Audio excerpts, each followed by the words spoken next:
Dua orang bisa menghasilkan uang dengan jumlah yang sama.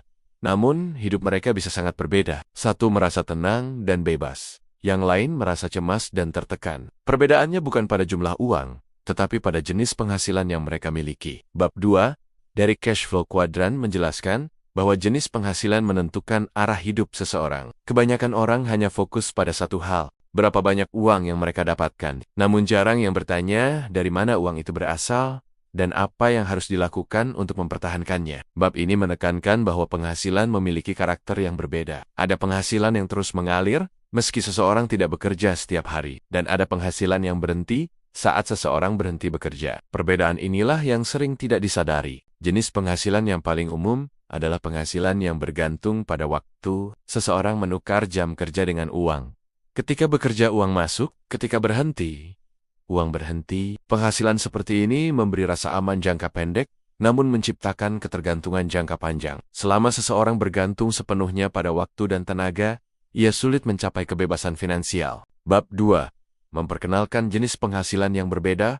Penghasilan yang berasal dari sistem. Sistem bisa berupa bisnis investasi atau aset yang menghasilkan uang secara berulang. Penghasilan jenis ini tidak bergantung pada kehadiran fisik setiap hari. Ia bergantung pada sistem yang telah dibangun sebelumnya. Inilah jenis penghasilan yang memberi ruang bagi kebebasan waktu dan pikiran. Orang kaya jarang bergantung pada satu sumber penghasilan.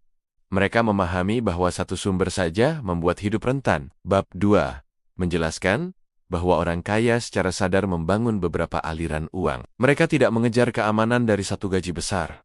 Mereka membangun stabilitas dari banyak sumber. Ketika satu sumber melemah, sumber lain tetap menopang. Pelajaran utama dari bab 2, Cash Flow Quadrant, adalah ini. Jenis penghasilan menentukan seberapa bebas hidup seseorang. Penghasilan yang hanya bergantung pada tenaga menciptakan batas. Penghasilan yang berasal dari sistem membuka kemungkinan tanpa batas. Dan kebebasan finansial lahir dari pilihan sumber penghasilan yang tepat. Bab 2 mengajak kita melihat uang dari sudut pandang yang berbeda. Bukan lagi soal berapa banyak yang kita hasilkan, tetapi bagaimana uang itu dihasilkan. Karena hidup yang bebas bukan dibangun dari kerja tanpa henti, tetapi dari sistem yang terus berjalan. Terima kasih telah mendengarkan audiobook ini di Kata Kita. Jangan lupa subscribe agar kamu tidak ketinggalan pembahasan Cash Flow Quadrant bab berikutnya. Sampai jumpa di cerita selanjutnya.